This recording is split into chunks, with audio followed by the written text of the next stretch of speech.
Hello friends, this is Sharif from SXL channel and আজকে আমরা শিখব Microsoft Excel drop down list with color. So drop down list Excel এর এমন একটি function যার মাধ্যমে আমরা একটি ওয়ার্কশিটে এফিশিয়েন্টলি কাজ করতে পারবো drop down list ইউজ করে কোনো সেলের কোনো ফিক্সড ক্রাইটেরিয়া থাকলে সেই ক্রাইটেরিয়াটা আমরা বারবার টাইপ না করে ড্রপ ডাউন লিস্ট থেকে সিলেক্ট করে আমরা ইজিলি আমাদের কাজটাকে ফাস্ট করতে পারবো এবং সহজ করতে পারবো। So let's go to the practice sheet. এখানে কিছু নাম আছে এবং অ্যাপ্লিকেশন স্ট্যাটাস আছে, আর অ্যাপ্লিকেশন স্ট্যাটাসের জন্য যে ফিক্সড ক্রাইটেরিয়া এই ক্রাইটেরিয়াটা আমাদের এখানে সিলেক্ট করা আছে।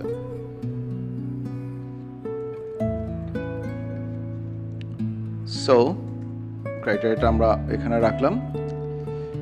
ড্রপডাউন লিস্ট সিলেক্ট করার জন্য প্রথমে আমরা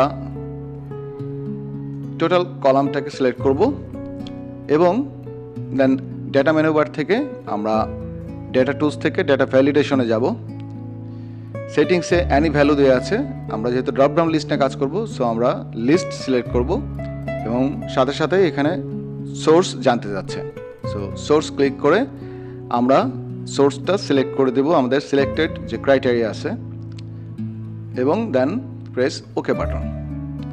সো আমরা দেখতে পাচ্ছি এখানে প্রত্যেকটা সেলে ড্রপডাউন লিস্ট চলে আসছে এবং আমরা আমাদের দরকার অনুযায়ী আমরা এখানে ক্রাইটেরিয়াগুলো টাইপ না করে আমরা সুন্দর করে ক্লিকের মাধ্যমে সিলেক্ট করতে পারছি। বারবার টাইপ করতে হবে না, আমরা এখানে সিম্পল একটি ক্লিকের মাধ্যমে আমরা এখানে সিলেক্ট করতে পারছি। এবং প্রথমে বলেছি যে Excel dropdown list with colour. So কিভাবে আমরা এই কালার কোডগুলো ইউজ করতে পারি, এখানে যে কালার কোড আমরা দিয়ে রেখেছি এই কালার কোডটা এখানে কিভাবে সিলেক্ট করতে পারি। সো টোটাল কলামটা সিলেক্ট করলাম এবং হোম মেনু বার থেকে আমরা কন্ডিশনাল ফরম্যাটিংয়ে যাব। এখানে টেক্সট দ্যাট কন্টেইনস, সো এখানে অ্যাকসেপ্টেড প্রথমে চলে আসছে। সো অ্যাকসেপ্টেডটাকে আমরা গ্রিন ফিল করব। Okay, then again conditional format, so text that contains ready two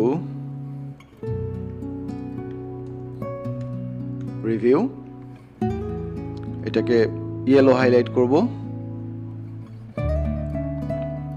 Again conditional formatting and text that contain rejected, so এটা রেড কালার করব। সো এখানে যদি আমি রিজেক্টেড সিলেক্ট করি অটোমেটিক রেড কালার হয়ে যাচ্ছে, অ্যাকসেপ্টেড সিলেক্ট করলে অটোমেটিক গ্রিন কালার হচ্ছে। এবং ড্রপডাউনের আরেকটি সুবিধা হলো আমি যদি কোনো নতুন নেম অ্যাড করি, সো নতুন অ্যাপ্লিকেশন আসতে পারে, নতুন নাম আসতে পারে, সো নতুন নেম আমি অ্যাড করলে অটোমেটিক্যালি এই ড্রপডাউন লিস্টটা এখানে চলে আসবে এবং কন্ডিশনাল ফরম্যাটিংটাও সেমভাবে এখানে কাজ করবে। সো আমরা দেখতে পেলাম যে কত সহজে আমাদের কিছু ফিক্সড ক্রাইটেরিয়া থাকলে সিলেক্টেড যে ক্রাইটেরিয়া লিস্ট থাকবে এইগুলো আমরা ড্রপডাউনের মাধ্যমে বারবার টাইপ না করে জাস্ট ক্লিকের মাধ্যমে আমরা সুন্দরভাবে এখানে সিলেক্ট করতে পারি। So that's all for today. Thank you for watching and please do subscribe for more tips and tricks in Excel, Power Query, Power BI and Google Data Studio. Allah Hafiz.